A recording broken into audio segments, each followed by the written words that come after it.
PSAT is also known as the NMSQT, which stands for National Merit Scholarship Qualifying Test. What does that mean? That means that if your child scores high on the PSAT, they will qualify for national merit. What are the benefits of being national merit? Well, benefit number one is that it's an excellent award for your child's college applications and summer programs. Great to put on your college application that you're a national merit semifinalist or finalist. Benefit number two is that half of all the national merit semifinalists will receive a $2,500 scholarship to any college you would like to attend. This is something that I received. It's a nice little bonus, not huge, but nice to have that $2,500 scholarship.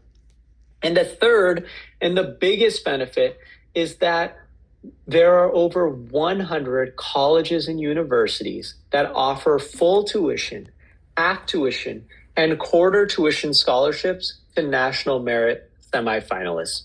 So you don't even need to apply separately. They will just automatically, if you apply to their university, they will give you a full tuition, half tuition, or quarter tuition scholarship, often worth over $100,000. Just because you're national merit. That's the biggest benefit. It's amazing, all right? And so here's the catch. Of course, there's a catch. You can only take the PSAT for national merit one time, okay? The PSAT can only be, it's not like the SAT and the ACT where you can take them multiple times and keep trying to get a higher score. The PSAT is a one-shot deal. It's in fall of 11th grade. So it's in October of your 11th grade year, October of junior year.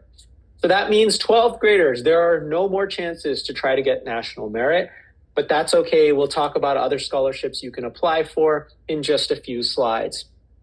11th graders, parents with 11th graders, it's actually too late for you guys too, because we're in February and your 11th grader must have taken it in October, the PSAT. So hopefully they got national merit.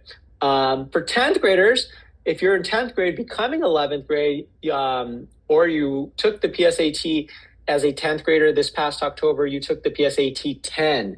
That was for practice. That does not count towards national merit. So you still have an opportunity in fall of 11th grade to try to get national merit. For 8th and 9th graders, you may have taken something called the PSAT 8-9. That's again for practice, does not count. The only one that counts for national merit is the one you take in October of 11th grade. All right. And so how high does your student need to score on the PSAT in order to qualify for national merit? Well, the answer to that question is it depends on the state in which you live. So the PSAT is out of 1520. It's not out of 1600 like the SAT. It's out of 1520. So if you live in an academically competitive state like California, your student needs to score higher. They need to get a 1460 out of 1520 in order to qualify for national merit. But if you live in a less academically competitive state, like where I'm from in Nevada, then you only need to get about a 1380 out of 1520 in order to qualify for national merit. Now, these cutoff scores are traditional averages. The particular cutoff score for your year may vary slightly, depending on how well students your year perform on the PSAT in your state. But usually it doesn't vary by more than 10 or 20 points from what's on this slide. Again, you'll get a copy of this slide, so you don't need to memorize the cutoff score for your state right now, right?